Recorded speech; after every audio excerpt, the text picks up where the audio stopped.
So yesterday I was in class with one of my students. To give you a little bit of background, she's 20 years old from Hong Kong. I normally help her to prepare for the IELTS speaking test. But yesterday we decided, okay, let's take a break. Let's do a general English discussion day where we unpack a topic and really just work on our critical thinking skills. So the questions that I would ask students in these kinds of lessons are questions that I think about in daily life. I usually make a note, and then when we get to class, we will discuss these questions and we break them down, right? So the question that I asked the student yesterday was, do you think humans are naturally good or bad? Okay, so after thinking for a couple of seconds, she told me, well, teacher, I think humans are naturally good, right?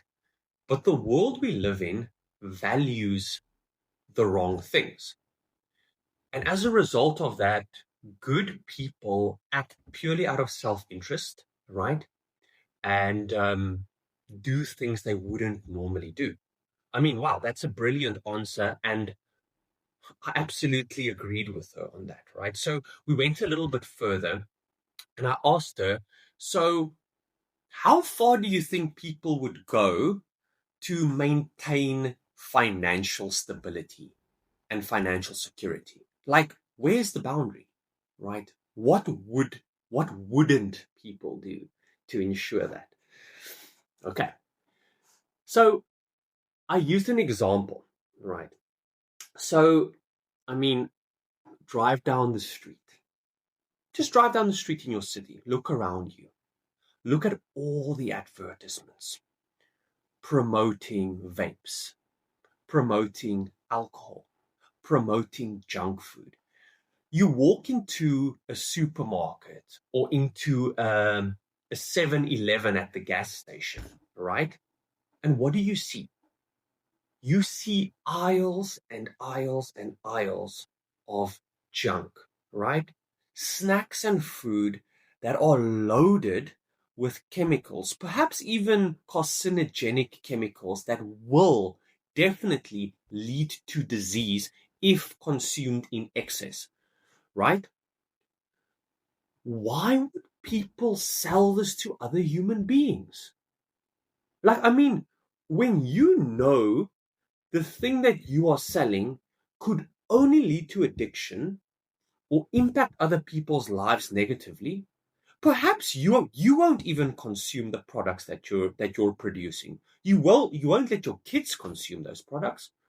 Why on earth would you allow millions of other people to consume those things?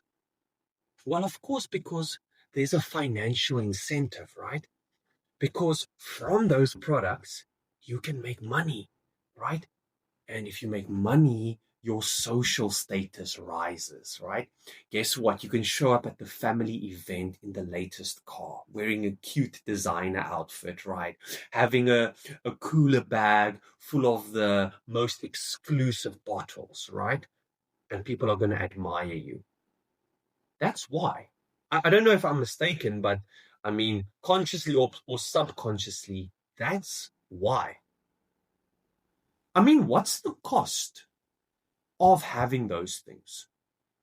I mean, let's not be stupid. Let's not be ignorant. We know what the cost is, right? And I'm not saying all people make money in those ways, but I'm saying there are huge sums of entrepreneurs and business people who do, right?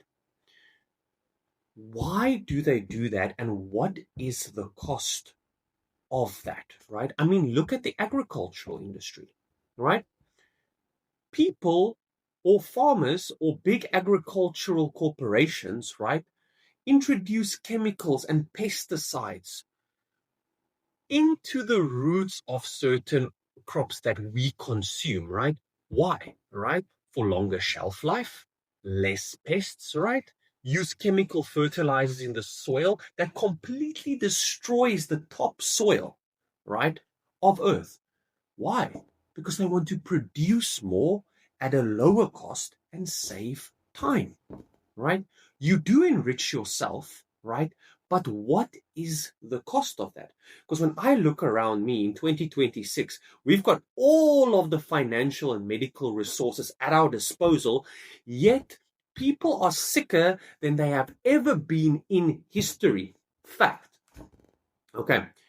So, again, back to the point, what is the cost of securing your financial stability, right? Of improving your social status? And look, I do understand the argument for capitalism, right? Like with capitalism, we reward those who are productive. But those who are productive, what are they producing? And what they are producing, how is that impacting our planet? How is that impacting the natural ecosystems of Earth, right? That's my question, right? Being productive, how are you being productive? Right? I went on some online shops. I went on Temu, I went on Amazon, I went on Takealot. Okay, so these are some big global online shopping platforms, right? I went through the catalog, and I mean, I found like 200 different options, right? Of like little gadgets that can help you press your garlic in a certain way, right? Or peel a lemon, right? Things that you purely need a knife for. But there are hundreds of little plastic gadgets that are sprayed with toxic paints. And all I see is plastic junk that's going to end up in our oceans, that's going to wreck the ecosystem, right? That's what I see. But guess what? The person who has the factory or the production facility, they are supporting their family and their child gets good education, they are living the dream, right? I mean, people, what's wrong with us? You know? Oh, no, no, no, no, no. But guess what? The GDP is growing. The GDP is on the rise. How have we normalized this, right? So at the end of our discussion, right, we came to the conclusion, and this is also the question that I want to leave you with, right?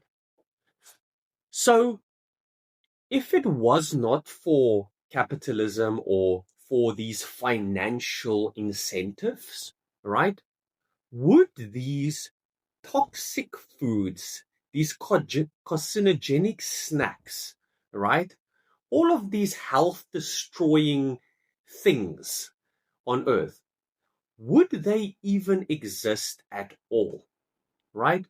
Would there be a reason to produce all of these toxic, destructive things if it wasn't for the sake of being better than your neighbor, having more than the person next to you, right?